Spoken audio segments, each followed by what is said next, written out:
আজকে আমরা স্টিল স্ট্রাকচারের প্রথম যে চ্যাপ্টার সেই চ্যাপ্টারটা শুরু করব, সেটা হলো ডিজাইন অফ কম্প্রেশন মেম্বারস, বা সহজ কথায় যদি বলি সেটা হলো ডিজাইন অফ কলামস। এর আগে আমরা লাস্ট ফ্রাইডেতে শুধুমাত্র স্টিল স্ট্রাকচার নিয়ে একদম বেসিক কথাবার্তা, স্টিল স্ট্রাকচার সম্পর্কে ইন্ট্রোডাক্টরি কিছু কথাবার্তা বলছিলাম। স্টিল স্ট্রাকচারটা কি জিনিস, এটা কেন ইউজ করা হয়, অ্যাডভান্টেজ ডিসঅ্যাডভান্টেজ, স্টিল বিভিন্ন সেকশন, কোন সেকশনের কোনটা দ্বারা কি বোঝায়, এই জিনিসগুলো আমরা লাস্ট ফ্রাইডের ক্লাসে দেখছিলাম। আজকে থেকে মেনলি আমাদের steel structure, design of steel স্ট্রাকচারের ডিজাইন যে পার্টটা বা বিভিন্ন স্ট্রাকচারাল কম্পোনেন্টের যে ডিজাইন, সেই পার্টটা আজকে থেকে মেনলি শুরু হবে। যে কোনো একটা বিল্ডিং এর বা যে কোনো একটা বিল্ডিং এর ক্ষেত্রে যদি বলি, স্ট্রাকচারাল কম্পোনেন্ট চিন্তা করি, সেখানে সব থেকে ইম্পর্টেন্ট স্ট্রাকচারাল কম্পোনেন্ট কোনগুলা, সেটা হলো বিম, কলাম, ফাউন্ডেশন। এই তিনটাই হলো মোস্ট ইম্পর্টেন্ট স্ট্রাকচারাল মেম্বার। এটা একটা ফ্রেম দাঁড় করানোর জন্য এই তিনটা আমাদের ইম্পর্টেন্ট। এরপরে আরো আসে স্ল্যাব, ওয়াল, হাবিজাবি, আরো অনেক কিছুই আসে। স্টিল স্ট্রাকচারের ক্ষেত্রে স্ট্রাকচারাল কম্পোনেন্ট ডিজাইনের মধ্যে আমাদের সিলেবাসের মধ্যে কি কি আছে, সেক্ষেত্রে আছে কলাম, বিম, এবং স্টিল স্ট্রাকচারের আসলে ডাইরেক্ট ফাউন্ডেশন হয় না। স্টিলের এমনিতে ফাউন্ডেশনের উপর একটা বেস প্লেট দেওয়া থাকে, সেই বেস প্লেটের ডিজাইন হয়। তাছাড়া স্টিল স্ট্রাকচারের কোনো স্ল্যাব ডিজাইন হয় না, কোনো ওয়াল ডিজাইন হয় না। বিম, কলাম, বেস প্লেটের পাশাপাশি আরো কয়েকটা ডিজাইন আছে, যেমন টেনশন মেম্বারের ডিজাইন আছে, এবং সাথে সাথে স্টিল স্ট্রাকচারের বিভিন্ন কানেকশন, বোল্টেড কানেকশন বা ওয়েল্ডেড কানেকশন, সেই সমস্ত কানেকশনের ডিজাইন আছে। তো আমরা প্রথমত প্রথম চ্যাপ্টার হিসেবে ডিজাইন অফ কলাম দিয়েই শুরু করব। চ্যাপ্টারটা তুলনামূলক কম্পারেটিভলি অন্যান্য চ্যাপ্টার থেকে ইজি, এবং ম্যাথ গুলো ছোট ছোট, তাই আমরা সহজ একটা ডিজাইন দিয়েই শুরু করতেছি। কলাম, একটা স্ট্রাকচারাল মেম্বারের কলামের ফাংশনটা কি সেটা যদি আমরা জানতে চাই, সেটা আরসিসি হোক বা স্টিল স্ট্রাকচার হোক, কলামের ফাংশনটা হলো মেইনলি এটা জেনারেট, এটা অ্যাক্সিয়াল লোড ক্যারি করবে। অ্যাক্সিয়াল লোড সাধারণত কিভাবে ক্যারি করে, এই অ্যাক্সিয়াল লোডটা সে কম্প্রেসিভ লোড আকারে ক্যারি করে। কখনো কোনো কলামের উপরে সাধারণত আমরা যে সমস্ত বিল্ডিং এর কথা চিন্তা করি, বা আরসিসি বলি বা স্টিলের বলি, সেখানে কখনোই অ্যাক্সিয়াল লোড হিসেবে টেনশন লোড কলামের উপরে আসবে না। সবসময় কলামের উপরে কম্প্রেশন লোড আসে। সেটা কিভাবে আসে সেটা যদি দেখি, ধরেন এটা একটা স্ল্যাব, আপনার মাথার উপরে যে রুফ বা স্ল্যাব যেটা আছে, এর চারপাশে যদি 2A স্ল্যাব হয়, তাহলে চারপাশে এরকম বিম থাকবে, চারপাশে বিম থাকবে, এবং প্রত্যেকটা কোণায় এখানে একটা করে কলাম থাকবে।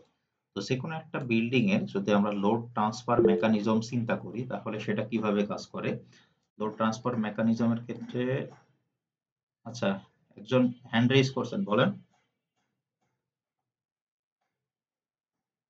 আচ্ছা, হয়তো ভুল হতে পারে। দেখেন, এই আমাদের যে একটা স্ল্যাবের ক্ষেত্রে আমরা যেটা বললাম, যে একটা স্ল্যাবের চারপাশে বিম থাকবে, এবং সেখান থেকে প্রত্যেকটা কর্নারে সাধারণত একটা করে কলাম থাকে। সেই কলামের আসলে লোড ট্রান্সফারটা কিরকম? তরিকুল ইসলাম, আপনি হ্যান্ড রেইজ করতেছেন, বলেন আপনার কি প্রশ্ন, বলেন। স্যার, আমি বলতেছিলাম যে আমাদের তো হচ্ছে অনলাইন ক্লাসগুলো রেকর্ডিং হয় কিনা।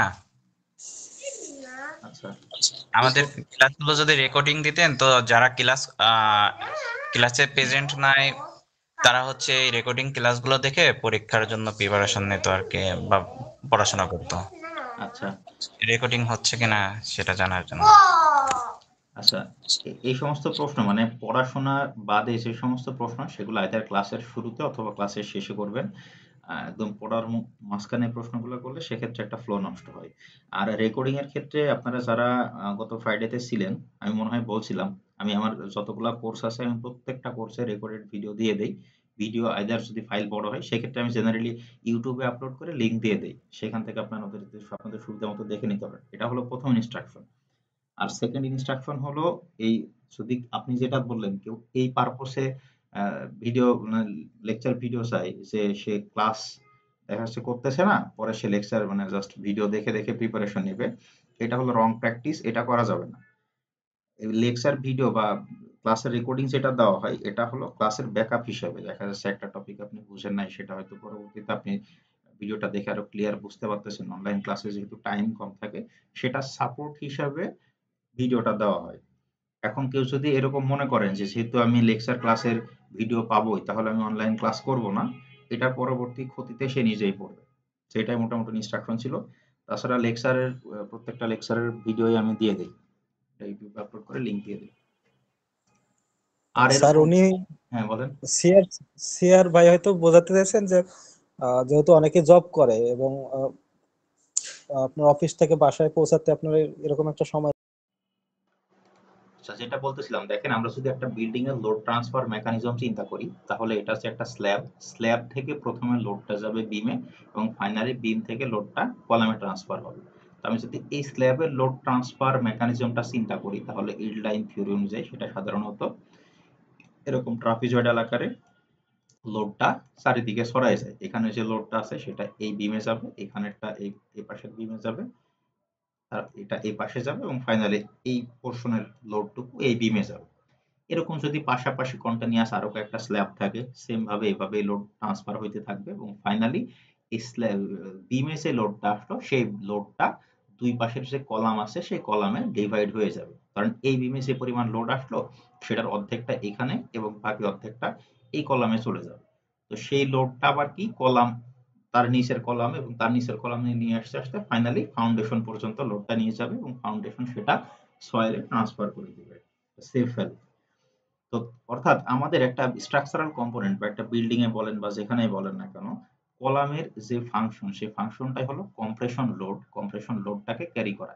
এজন্য আমাদের এই চ্যাপ্টারে দেখেন লেখা আছে ডিজাইন অফ কম্প্রেশন মেম্বারস। অর্থাৎ কলাম বলতে আমরা মেইনলি কম্প্রেশন মেম্বারটাকেই বুঝি।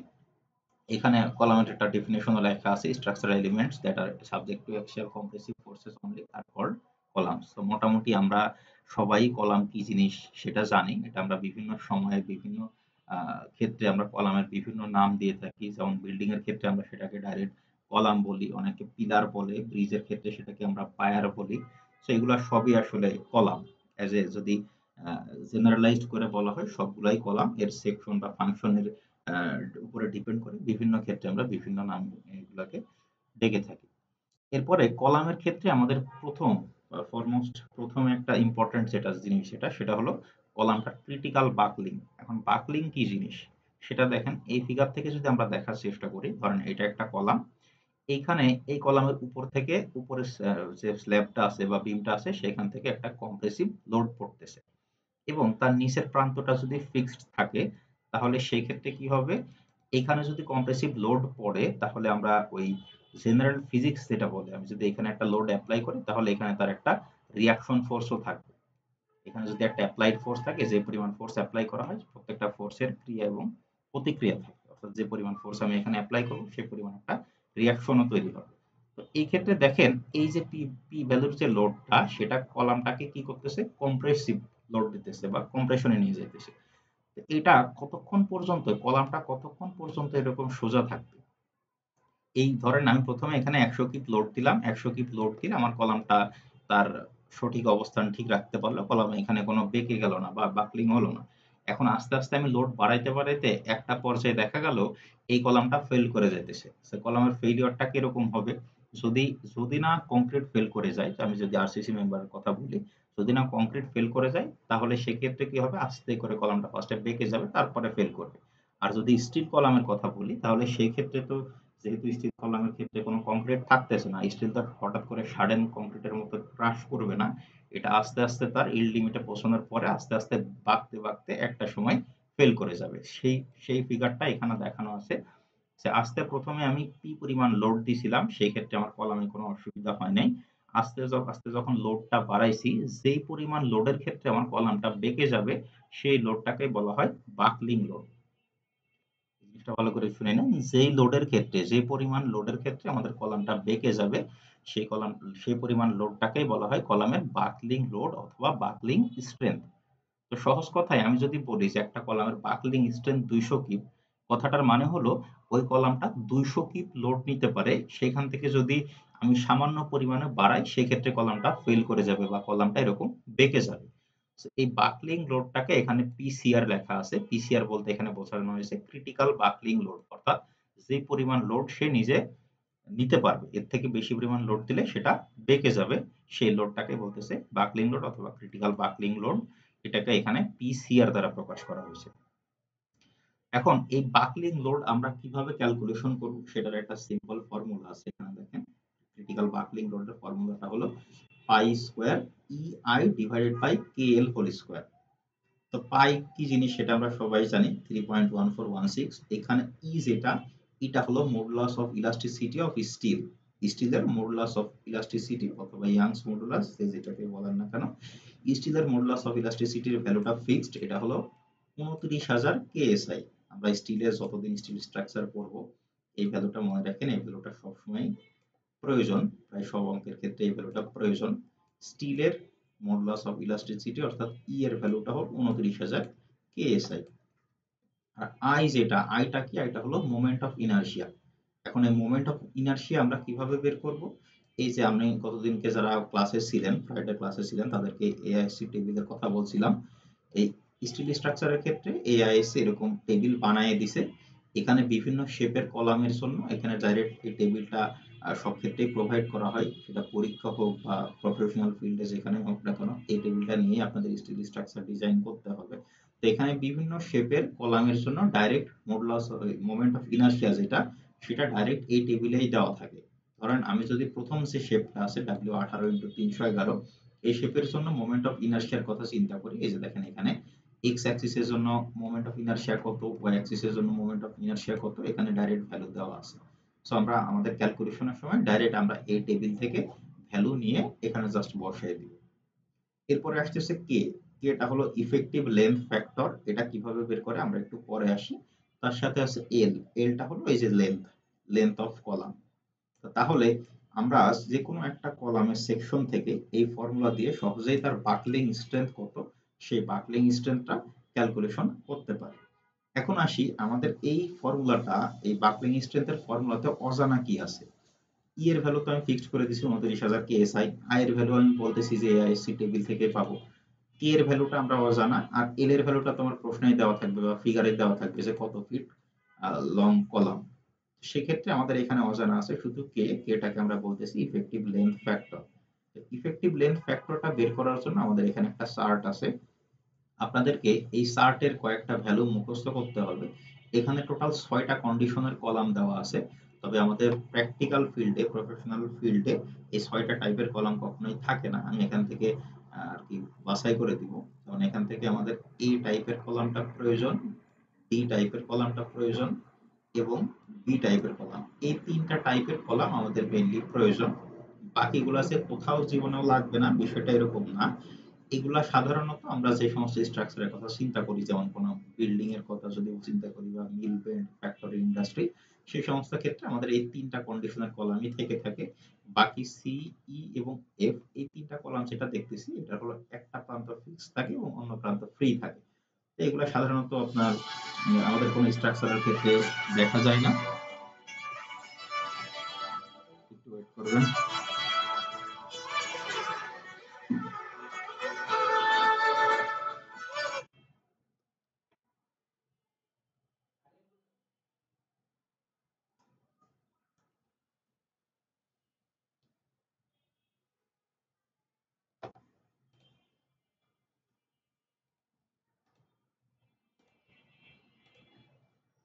আচ্ছা সরি, দেখেন তাহলে আমাদের এখানে যে 3টা টাইপের কলাম বললাম, এ বি এবং ডি, এই 3টাই আমাদের যে কোনো স্টিল স্ট্রাকচারের ক্ষেত্রে ইম্পর্টেন্ট, সেটা বিল্ডিং হোক, ইন্ডাস্ট্রি হোক বা মিলমেন্ট হোক, সেটাই হোক না কেন।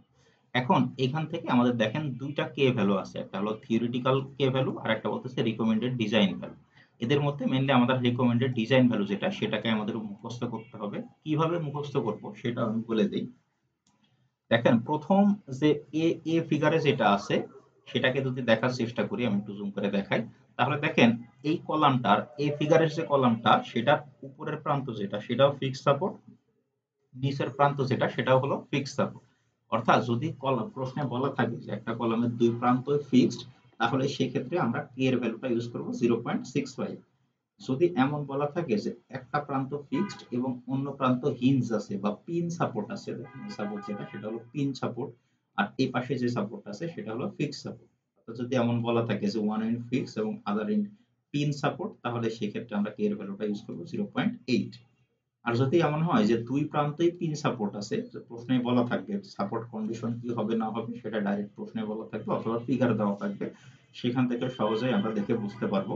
কিন্তু কোন সাপোর্টের ক্ষেত্রে কে এর ভ্যালুটা কত হবে সেটা আমাদের মুখস্থ করতে হবে। এখানে এই ৩টা মুখস্থ করলেই এনাফ, এর বাইরে ডিজাইন আসবে না। প্রথম কন্ডিশনটা হলো যদি ২ প্রান্ত ফিক্স থাকে তাহলে কে এর ভ্যালু হবে 0.65, যদি ২ প্রান্ত পিন সাপোর্ট থাকে তাহলে কে এর ভ্যালু হবে 1, যদি এক প্রান্ত ফিক্স থাকে এবং অপর প্রান্ত পিন সাপোর্ট থাকে তাহলে সেক্ষেত্রে কে এর ভ্যালুটা হবে 0.8। বিষয়টা দেখেন, এই ক্ষেত্রে আবার কনফিউজ হওয়ার কোনো কারণ নাই। ধরেন যদি প্রশ্নে দেওয়া থাকলো এইখানে পিন সাপোর্ট আর উপরে ফিক্স সাপোর্ট, তাহলে ভ্যালু সেম একই থাকবে, অর্থাৎ যে কোনো সেটা উপরে থাকুক বা নিচে থাকুক, এক প্রান্ত ফিক্সড অন্য প্রান্ত পিন সাপোর্ট থাকলে সেক্ষেত্রে কে এর ভ্যালুটা হবে 0.8। সো এতটুকু ইনফরমেশন থাকলে আমরা যে কোনো একটা কলামের বাকলিং স্ট্রেংথ এটা বের করতে পারবো। যেমন এখানে একটা এক্সাম্পল করানো আছে, সেটা যদি আমরা একটু দেখার চেষ্টা করি। এখানে বলতেছে determine the buckling strength. Buckling strength মানেই হলো এই যে পিসিআর, এই পিসিআর এর ভ্যালুটা বের করতে বলতেছে। কন্ডিশন কি কি আছে দেখেন, এখানে বলতেছে W12 into 50 column, buckling strength of W12 into 50 column, it's length is 20 feet, অর্থাৎ এল এর ভ্যালু বলাই আছে 20 ফিট। এখানে আরেকটা ইম্পর্টেন্ট কথা আছে, সেটা বলতেছে for major axis buckling it is pinned at both ends. তার মানে মেজর অ্যাক্সিস বাকলিং এর ক্ষেত্রে এটা দুই প্রান্তেই পিন সাপোর্ট দেওয়া আছে। For minor axis buckling it is pinned at one end and fixed at other end, অর্থাৎ মাইনর অ্যাক্সিস বাকলিং এর ক্ষেত্রে এক প্রান্তে পিন সাপোর্ট আছে এবং অন্য প্রান্তে ফিক্সড সাপোর্ট আছে। আমরা একটু প্রবলেমটা বোঝার চেষ্টা করি। প্রথমে আমাদের একটা কলাম আছে, সেই কলামটা সেকশন কত সেটা বলে দিচ্ছে, W12 into 50, তার লেন্থ বলা আছে 20 ফিট। এরপরে দুইটা কন্ডিশন বলা আছে, বলতেছে মেজর অ্যাক্সিস বাকলিং এর ক্ষেত্রে দুই প্রান্তে পিন সাপোর্ট আছে, আর মাইনর অ্যাক্সিস বাকলিং এর ক্ষেত্রে এক প্রান্তে পিন সাপোর্ট আছে আর এক প্রান্তে ফিক্স সাপোর্ট আছে। আমরা এই প্রবলেমটা সলভ করার আগে একটু মাইনর অ্যাক্সিস বাকলিং আর মেজর অ্যাক্সিস বাকলিং এই দুইটা একটু দেখার চেষ্টা করি, একটু বোঝার চেষ্টা করি যে মাইনর অ্যাক্সিস বাকলিং বলতে কি বোঝায় আর মেজর অ্যাক্সিস বাকলিং বলতে কি বোঝায়। দেখেন, আমি আপনাদেরকে গত ক্লাসে যারা ছিলেন তাদেরকে আমি মোটামুটি এটা দেখাইছিলাম যে স্টিলের ক্ষেত্রে, স্টিল ডিজাইনের ক্ষেত্রে সেটা বিম হোক বা কলাম হোক, সব থেকে বেশি মোস্ট পপুলার সেকশনটা হলো এই সেকশন, যেটা দেখতে আয়ের মতো, তারপরে এটাকে আমরা বলি ডাব্লিউ সেকশন, কারণ এর ফ্লেঞ্জ যেটা আছে সেটা ওয়াইড শেপের থাকে, এই জন্য এটাকে বলে ডাব্লিউ সেকশন। এখন এই ডাব্লিউ সেকশনের এটাকে আমরা বলতেছি ফ্লেঞ্জ, আর মাঝখানে যেটা থাকে বলতেছি সেটা হলো ওয়েব। এখানে যে ভিউটা আমরা দেখতেছি এটা হলো একটা ক্রস সেকশন ভিউ। এই ভিউটা দেখেন এখানে দেখানো আছে। এখন এই সেকশনটার, এই ডাব্লিউ সেকশনটার যদি আমরা এক্স অ্যাক্সিস আর ওয়াই অ্যাক্সিস আঁকার চেষ্টা করি, সাধারণত আমরা কি জানি, সাধারণ জাস্ট আপনি স্টিল স্ট্রাকচার ভুলে যান, আপনাকে যদি একটা গ্রাফ আঁকতে দেওয়া হয় তাহলে কি আপনি হরাইজন্টাল যে সাইডটাকে এক্স অ্যাক্সিস বলে, আর ভার্টিক্যাল সাইডটাকে আপনি ওয়াই অ্যাক্সিস বলে। এখানেও সেম, হরাইজন্টাল যে সাইড সেটাকে বলতেছে এক্স অ্যাক্সিস, আর ভার্টিক্যাল যে সাইড সেটা এখানে নিচের দিকে দেখাইছে বা উপরের দিকে দেখাইছে একই কথা, ভার্টিক্যাল যে সাইড সেটা আমরা বলতেছি ওয়াই অ্যাক্সিস। এখন আমাদের যে স্টিল সেকশনটা আছে, ধরেন এই যে এখানে যে আই সেকশনটা দেখানো আছে, এটার যদি আমি মোমেন্ট অফ ইনারশিয়া বের করতে চাই তাহলে কি হবে, মোমেন্ট অফ ইনারশিয়া এখানে যেহেতু দুইটা অক্ষ আছে, এক্স অক্ষ ওয়াই অক্ষ, দুইটা অক্ষের সাপেক্ষে আমরা মোমেন্ট অফ ইনারশিয়া পাবো। এক্স অক্ষের সাপেক্ষে যে মোমেন্ট অফ ইনারশিয়া সেটাকে আমরা বলবো ধরেন আই এক্স, আর ওয়াই অক্ষের সাপেক্ষে যে মোমেন্ট অফ ইনারশিয়া সেটাকে আমরা বলবো আই ওয়াই। এক্স অক্ষের সাপেক্ষে যদি আমরা মোমেন্ট অফ ইনারশিয়া বের করতে চাই, মোমেন্ট অফ ইনারশিয়ার ফর্মুলাটা কেউ বলতে পারবেন? মোমেন্ট অফ ইনারশিয়ার ফর্মুলা কি? স্যার এ যোগ, আচ্ছা দেখেন আমি বলে দেই, মোমেন্ট অফ ইনারশিয়ার ফর্মুলাটা হলো bh3/12। এটা আপনাদের ওই অ্যানালিটিক মেকানিক্সে পড়ে আসছেন সম্ভবত সেন্ট্রয়েড চ্যাপ্টারে। bh3/12 এটা হলো মোমেন্ট অফ ইনারশিয়ার সূত্র। এখানে b যেটা সেটা হলো উইডথ এবং h যেটা সেটা হলো হাইট। এখন এক্স অ্যাক্সিসের সাপেক্ষে যদি আমি মোমেন্ট অফ ইনারশিয়া বের করতে চাই,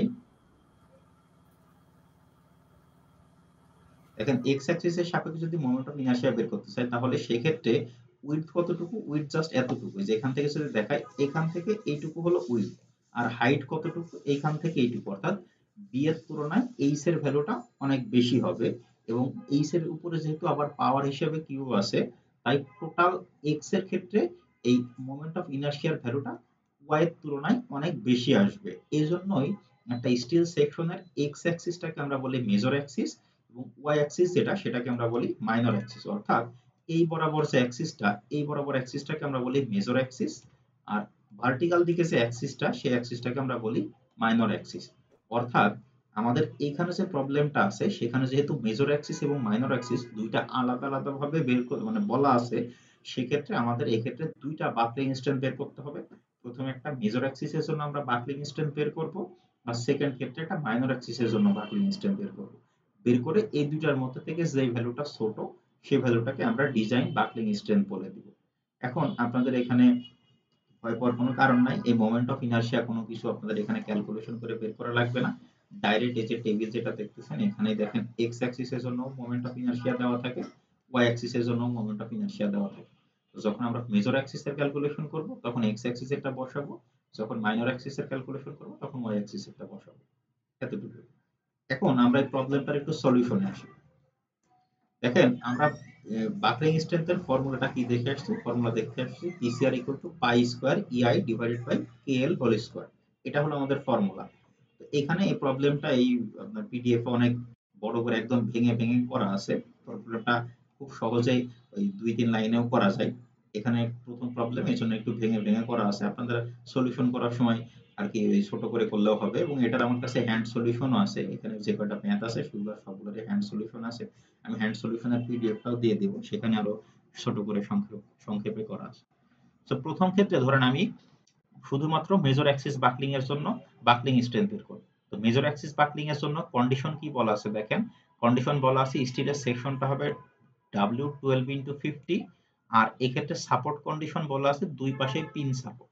তাহলে দুই পাশে যদি পিন সাপোর্ট হয় তাহলে দেখেন এই যে এই কন্ডিশনটা স্যাটিসফাই করে দুই পাশে পিন সাপোর্ট, সেক্ষেত্রে কে এর ভ্যালুটা হবে 1। তাহলে আমি যদি ফর্মুলাতে যাই মেজর অ্যাক্সিসের জন্য, দেখেন এখানে যদি ফর্মুলাতে যাই যে critical buckling about x axis, major অ্যাক্সিসের জন্য ফর্মুলাটা কি pi square EI divided by K L whole square. যেহেতু মেজর অ্যাক্সিস বলতে আমরা এক্স অ্যাক্সিস বোঝাচ্ছি তাই এখানে কে এক্স এল এক্স লেখা আছে। তাহলে পাই এর ভ্যালু তো পাই জাস্ট 3.1416, ই এর ভ্যালু তো অলরেডি আমি বলে দিয়েছি এটা ফিক্সড 29000। আই এক্স এর ভ্যালুটা কিভাবে নিয়ে আসবো, দেখেন এই এআইসি টেবিলটা কিভাবে কাজে লাগাইতে হয়। আমাদের এখানে প্রবলেম বলা আছে W12/50 কলাম। এখন আমাদের এই যে টেবিলটা আছে এই টেবিলটা 10 পেজের একটা টেবিল, এখানে আমাদের খুঁজতে হবে W12/50 কোথায় আছে। তো সাধারণত এটা একটা সিরিয়াল মেনটেন করে, যেমন এখানে W14 যতগুলা সেকশন হয় সবগুলা থাকবে, শেষ হইলে তারপর W13 আসবে। দেখেন এখনো 14 তে আছে, এরপরে W13 কোনো সেকশন হয় না, W12 তে চলে গেছে। এখন যখন আমরা W12 খুঁজে পাইছি, এখন এরপরে আমাদের লাগবে কত, এরপরে লাগবে 12x50। তাহলে 12x50 কোথায় আসে, এই যে দেখেন 12x336 থেকে শুরু হয়েছে, এটা আস্তে আস্তে কমতে কমতে এই যে এই পজিশনে গিয়ে আমরা W12x50 বা 12x50 যেটা সেটা পাইছি। এখন আমাদের এই ফর্মুলা থেকে কি প্রয়োজন, দেখেন ফর্মুলা থেকে আমি এখানে পাই স্কয়ারের ভ্যালু বসাইছি, ই এর ভ্যালু বসাইছি, আই এক্স এর ভ্যালুটা দরকার, অর্থাৎ এক্স অ্যাক্সিসে মোমেন্ট অফ ইনারশিয়া কত সেটা দরকার। তাহলে W12x50 এর জন্য এক্স অ্যাক্সিস কোথায় আছে, এই যে দেখেন axis X into X by X লেখা আছে এখানে। এইখানে প্রথমে যে ভ্যালুটা আছে সেটাই হলো আই এর ভ্যালু। তো সেখান থেকে যদি আমি এই রো বরাবর চলে যাই তাহলে দেখেন এই যে ভ্যালুটা হলো 391, অর্থাৎ আই এক্স এর ভ্যালুটা হলো 391, সেটা এখানে বসানো আছে 391। নিচে কে এর ভ্যালুটা কত, এই যে আমার এখানে যেহেতু প্রশ্নেই বলা আছে দুই পাশে পিন সাপোর্ট, তো দুই পাশে পিন সাপোর্ট হলে এখান থেকে আমরা দেখতেছি কে এর ভ্যালুটা 1, কে এক্স এর ভ্যালুটা এখানে 1 বসাই দিছি, এবং এদের ভ্যালুটা আমার প্রশ্নে বলা আছে 20 ফিট, সেটাকে ইঞ্চিতে নেওয়ার জন্য 12 দিয়ে গুণ করছি এবং মাথার উপরে হোল স্কয়ার। তো এটা পুরাটা ক্যালকুলেশন করলে আমাদের মেজর অ্যাক্সিসে বাকলিং স্ট্রেংথটা আসে 1942.91 কিপ। মেজর অ্যাক্সিসের কাজ আমার শেষ। এখন এই জিনিসগুলো দেখে কনফিউজ হওয়ার কোনো কিছু কারণ নাই, এগুলা জাস্ট আপনাদের ওই প্রত্যেকটা জিনিস একদম ভেঙে ভেঙে ভেঙে ভেঙে দেখানো হয়েছে, জাস্ট আপনার এই প্রবলেমটা সলিউশন এতটুকু করলেই হয়। তো মেজর অ্যাক্সিসের কাজ শেষ, এখন আমার মাইনর অ্যাক্সিসের ক্যালকুলেশন। মাইনর অ্যাক্সিসের ক্ষেত্রে চেঞ্জ হবে কি, pi square E I Y, যেহেতু মাইনর অ্যাক্সিস বলতে আমরা ওয়াই অ্যাক্সিস কে বোঝাইতেছি, জাস্ট মোমেন্ট অফ ইনারশিয়া আগের বার আই এক্স এর ভ্যালু বসাইছিলাম, এখানে শুধু আই ওয়াই এর ভ্যালু বসাবো। আর কোথায় চেঞ্জ হবে, আর চেঞ্জ হবে কে এর ভ্যালুতে, যেহেতু এখানে আমাদের প্রশ্নে বলা আছে যে মাইনর অ্যাক্সিসের ক্ষেত্রে এক পাশে পিন সাপোর্ট অন্য পাশে ফিক্স সাপোর্ট। তাহলে এক পাশে যদি পিন সাপোর্ট হয় অন্য পাশে যদি ফিক্স সাপোর্ট হয় তাহলে কে এর ভ্যালুটা কত হয়, সেটা হয় 0.8। তো জাস্ট আমি ফর্মুলাতে চলে যাই, ফর্মুলাতে চলে গেলে দেখেন pi square EI divided by K Y L Y whole square, এখানে পাই স্কয়ারের ভ্যালু পাই স্কয়ার, ই এর ভ্যালু 29000 কেএসআই, আই ওয়াই এর ভ্যালুটা এই যে সেম এখানে 12 ইন্টু 50, এখানে এক্সিস কোথায়, যে এক্স অ্যাক্সিস এর পাশে ওয়াই অ্যাক্সিস দেওয়া আছে, এখানে প্রথম যেটা দেওয়া আছে সেটা হলো মোমেন্ট অফ ইনারশিয়া। তাহলে এই রো বরাবর আপনি চলে যান, এই রো বরাবর চলে গেলে আপনি এখানে ভ্যালুটা পাবেন 56.3। এই ভ্যালুটাই যদি আমরা এখানে বসাই দিই, দেখেন আই ওয়াই এর ভ্যালুটা 56.3, যেহেতু এক পাশে পিন সাপোর্ট অন্য পাশে ফিক্স সাপোর্ট, কে ওয়াই এর ভ্যালুটা হয়ে যাবে 0.8, যেহেতু লেন্থ 20 ফিট, 20 ফিটকে ইঞ্চিতে নেওয়ার জন্য 12 দিয়ে গুণ করছি এবং ফাইনালি হোল স্কয়ার। সো এখান থেকে এটা ক্যালকুলেশন করলে এই মাইনর অ্যাক্সিসে বাকলিং স্ট্রেংথ আসে 737 কি। ব্যাস, আমার প্রবলেম এই পর্যন্তই শেষ। এখন আমাকে ডিসিশন নিতে হবে। আমাদেরকে প্রথমে এই প্রবলেমটাতে বের করতে বলতেছে ডিজাইন বাকলিং স্ট্রেংথ। এখন আমি মেজর অ্যাক্সিসে বা এক্স অ্যাক্সিসের জন্য বাকলিং স্ট্রেংথ পাইলাম 1942 কি, আর মাইনর অ্যাক্সিস বা ওয়াই অ্যাক্সিসের জন্য বাকলিং স্ট্রেংথ পাইছি 737 কি। তাহলে এর মধ্যে থেকে আমি ডিজাইন স্ট্রেংথ কোনটাকে বলবো, কেউ বলতে পারবেন?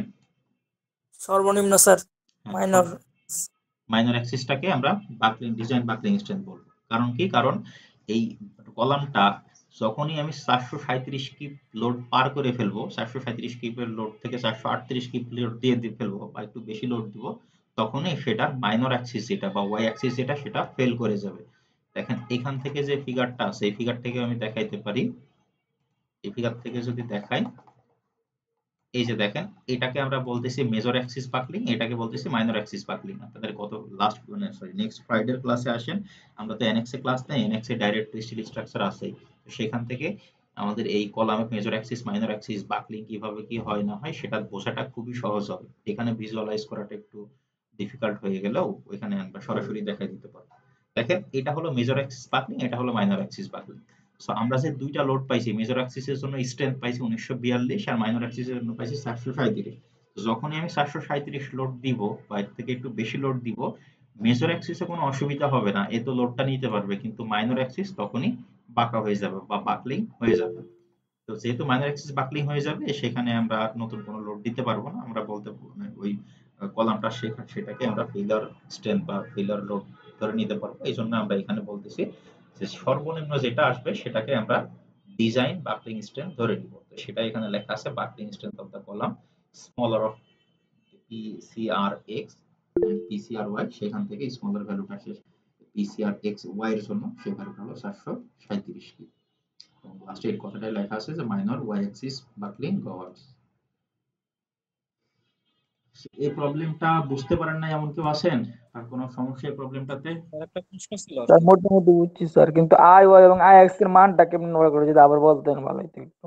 আচ্ছা, আইএক্স আর আইওয়াই এর ভ্যালুটা এই যে ডাইরেক্ট এই টেবিল থেকে বের করবেন। আমি এই টেবিলটা পিডিএফটা আপনাদেরকে অলরেডি গুগল ক্লাসরুমে দিয়ে দিছি, সবাই এই পিডিএফটা নেক্সট ফ্রাইডের ক্লাসে প্রিন্ট করে নিয়ে আসবেন। দেখেন এই আইএক্স আর আইওয়াই এর ভ্যালুটা কিভাবে বের করবেন, আপনার পরীক্ষার প্রশ্নে, সেই পরীক্ষার প্রশ্নে হোক, আপনি সরাসরি প্রফেশনাল কোনো ডিজাইন করেন বা অ্যানালাইসিস করেন, এই সেকশনের কথাটা ডাইরেক্ট বলাই থাকবে। এই সেকশনটা মাস্ট বলে দিতে হবে, এটা এআইসি ডিফাইন করে দিছে। স্টিল স্ট্রাকচার ম্যানুফ্যাকচারার যারা আছে, সে যে কোনো কোম্পানি হোক না কেন, ওরা যে স্টিলের কলাম, স্টিলের সেকশন যে তৈরি করে, তাদের প্রত্যেকটার এরকম সেকশনের নাম আছে। W12x50, W14x132, এরকম বহুত নাম আছে, সেই নামগুলো এখানে লেখা আছে। এখন আপনার প্রবলেম যেটা আছে, আমাদের প্রবলেমটা আছে 12x50, তাহলে এই 10 পেজের এই পিডিএফ থেকে এখন আপনাকে খুঁজতে হবে 12x50 কোথায় আছে। তো সেটা একটা সিরিয়ালে থাকে সাধারণত। দেখেন এখানে প্রথমে W18x311 দিয়ে সরি শুরু হয়েছে, W44x335 দিয়ে। তো 44 এর যতগুলা সেকশন সবগুলা প্রথমে লেখার পরে তার নিচে যে সেকশন সেটাতে যায়। 44 আছে, 40 আছে, এরপরে আস্তে আস্তে কমতে কমতে নিচের দিকে যাবে। তো নিচের দিকে আপনি আসতে আসতে দেখেন এখানে আসছে 21, তার মানে আরো নিচে, এখানে আসছে 16, আরো নিচে, এখানে 14, এরকম খুঁজতে খুঁজতে যে 14 পরে আপনি পাইছেন 12, এখান থেকে প্রথম 12 শুরু হয়েছে। এখন তারপরের অংশটুকু কত, 12x50, তাহলে এখন আপনি খুঁজেন 50 কোথায় আছে। 12x336 থেকে শুরু হয়েছে, 336 থেকে আস্তে আস্তে কমতে কমতে এইখানে এসে 12x50 পাইতেছি। এখন আইএক্স আর আই ওয়াই এর ভ্যালুটা দেখেন, এই যে আই এর ভ্যালু কোথায় আছে, আই এর ভ্যালু এখানে একটা আছে আর এখানে একটা আছে। এবার আপনি যখন 12x50 পাইছেন, এই প্রত্যেকটা কলামে কোনটা কিসের ভ্যালু আছে সেই জিনিসটা দেখতে হবে। প্রথম যে কলাম সেটাতে আছে এরিয়া, তারপরে আছে ডেপথ, তারপরে আছে ওয়েবের থিকনেস, ফ্লেঞ্জের থিকনেস, এখানে আছে আই মানে এক্স অ্যাক্সিস এর আই এর ভ্যালু, ওয়াই অ্যাক্সিস এর আই এর ভ্যালু। তো আই এক্স এর ভ্যালু যেটা, তখন আপনি এই যে 12 × 50 থেকে সোজা একটা দাগ টেনে নেন। দাগ টেনে দিলে এই আই এক্স এর ঘরে বা আই এর ঘরে যে ভ্যালুটা পাইতেছেন সেটা হলো আই এক্স, আর এখানে আই এর ঘরে যে ভ্যালুটা পাইতেছেন সেটা হলো আই ওয়াই। বুঝতে পারছেন এবার? জি স্যার। আচ্ছা, আরেকজন কি প্রশ্ন করতে চাইলেন? স্যার এখানে আপনি হচ্ছে মেজর কে বলছেন সম্ভবত এক্স অ্যাক্সিস আর হচ্ছে হ্যাঁ মাইনর কে ওয়াই অ্যাক্সিস বলছেন। হ্যাঁ এটা হচ্ছে যখন আমার লম্ব বা কলাম অবস্থায় থাকবে, যেটা এটা আপনার হচ্ছে বিম অবস্থায় থাকে, তখন আমি হচ্ছে মেজর আর মাইনর কিভাবে আপনি করব, আচ্ছা আইডেন্টিফাই করব। আচ্ছা ঠিক আছে। বিমের ক্ষেত্রে প্রথম কথা হলো, বিমের ক্ষেত্রে আমাদের এই বাকলিং হবেই না, কারণ বিম কম্প্রেসিভ লোড নেয় না। বুঝতে পারছেন? বিমের ক্ষেত্রে সেটা ফ্লেক্সার চলে আসবে। বিম আমরা বিম চ্যাপ্টারে শিখবো। বিম আমরা এখানে যেটা শিখতেছি সেটা হলো বাকলিং স্ট্রেংথ, অর্থাৎ একটা কলাম বেঁকে যাওয়ার স্ট্রেংথ। তো বিমের ক্ষেত্রে এরকম বিম কখনো কম্প্রেসিভ এরকম অ্যাক্সিয়ালি কম্প্রেসিভ লোড নেয় না। বুঝতে পারছেন? এই যে দেখেন এখানে যদি দেখাই, এই যে এখানে কলামের উপর লোড পড়ছে কোথায়, এই যে এই সারফেসে, এই সারফেসে জি বিমের উপরে কি এখানে লোড পড়বে? বিমের উপরে কোথায় পড়বে? এখানে লোড পড়বে। বিমের উপরে যে মানে এটা আসবে সেটা হলো ফ্লেক্সার বা বিমের জি ডিফ্লেকশন। আর কারো কোনো প্রশ্ন? স্যার এখানে যে মেজর এক্সিসে যে এটা বাকলিং হইলো স্যার, এটা একটু বুঝি নাই স্যার। আপনার যে আমরা রেজাল্টটা পাইলাম স্যার, হুম, ম্যাক্সিমাম মিনিমাম স্যার। হ্যাঁ, ম্যাক্সিমাম মিনিমাম থেকে আমি মিনিমাম যে ভ্যালুটা সেটাকে ডিজাইন স্ট্রেংথ বলতেছি। কেন বলতেছি, তাই তো? জি স্যার। আচ্ছা, এটা প্রথমে বললাম, দেখেন এই একটা স্টিল সেকশনের আমরা হরাইজন্টাল বরাবর যে এক্সিস সেটাকে আমরা বলতেছি এক্স অ্যাক্সিস, আর এই ভার্টিক্যাল বরাবর যে এক্সিস সেটাকে বলতেছি ওয়াই অ্যাক্সিস। এখন আপনি যদি এক্স অ্যাক্সিস থেকে মোমেন্ট অফ ইনার্শিয়া বের করেন, আই এর ভ্যালুটা বের করেন, তাহলে দেখেন সেক্ষেত্রে বি এর ভ্যালু হয় এইটুকু, আর এইচ এর ভ্যালু হয় এই যে এত বড়, অর্থাৎ বি এর তুলনায় এইচ এর ভ্যালুটা কি হয়, অনেক বেশি হয়। আবার এইচ এর উপরে যেহেতু পাওয়ার 3 আছে, তার মানে কি ভ্যালুটা আরো বেশি হবে। এজন্য সহজ কথায় এক্স অ্যাক্সিসে সবসময় স্ট্রেংথটা সবসময় অনেক বেশি আসে, কারণ তার এক্স অ্যাক্সিসে আই এর ভ্যালুটা সবসময় ওয়াই অ্যাক্সিসের আই এর থেকে বেশি হয়। এখন আমি ছোট ভ্যালুটাকে কেন নিতেছি, কারণ আমার এখানে এক্স অ্যাক্সিসের জন্য বা মেজর অ্যাক্সিসের জন্য আমি ভ্যালু পাইছি 1942, আর মাইনর অ্যাক্সিসের জন্য ভ্যালু পাইছি 437। এখন আমার যে কলাম আছে সেখানে আমি 437 যখন লোড দিব, সাথে সাথে সে ওয়াই অ্যাক্সিসে ফেল করে যাবে। যে কোনো একটা সাইজ অ্যাক্সিসে ফেল করে যাওয়া মানে কলামটা একদিকে বেঁকে গেছে। তো সেটা এক্স অ্যাক্সিসে বাঁকুক অথবা ওয়াই অ্যাক্সিসে বাঁকুক, যে কোনো একদিকে বেঁকে গেলেই তো আপনার স্ট্রাকচারটা ফেল করে যাবে। তো সেই ক্ষেত্রে তো সে যদিও তার এক্স অ্যাক্সিসের ক্যাপাসিটি 1942, সেটাতে সে সে পর্যন্ত তো যেতে পারবে না। বুঝতে পারছেন? 437 এর পরেই তো একদিকে জি বেঁকে স্যার। যাবে। আর কারোর কোনো প্রশ্ন?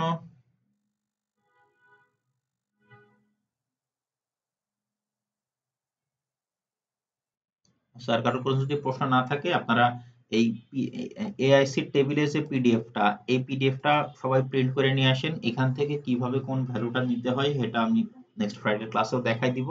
আর এই প্রবলেমটা খুবই সিম্পল একটা প্রবলেম, জাস্ট একটা ছোট্ট ফর্মুলা, সেই ফর্মুলাতে সব ভ্যালু দেওয়াই থাকে, শুধুমাত্র আই এক্স আর আই ওয়াই টেবিল থেকে নিয়ে বসাইতে হয়, বসে ক্যালকুলেশন করলেই হয়ে যায়। কলাম চ্যাপ্টারের কলাম ডিজাইন মোটামুটি অনেক ইজি। তারপরে ওই মেজর অ্যাক্সিস মাইনর অ্যাক্সিস নিয়ে যদি কারো কনফিউশন থাকে, এটা সরাসরি শুক্রবারে আমাদের ওই অ্যানেক্স বিল্ডিং এ স্টিলের কলাম আছে, সেখান থেকে মেজর অ্যাক্সিস কোনটা, মাইনর অ্যাক্সিস কোনটা, মেজর অ্যাক্সিসে কেন মোমেন্ট অফ ইনারশিয়া বেশি হয়, সেই সবগুলাই দেখাই দিই। আর কারো যদি কোনো প্রশ্ন না থাকে তাহলে আপনারা আপনাদের আইডি গুলা চ্যাট বক্সে দিয়ে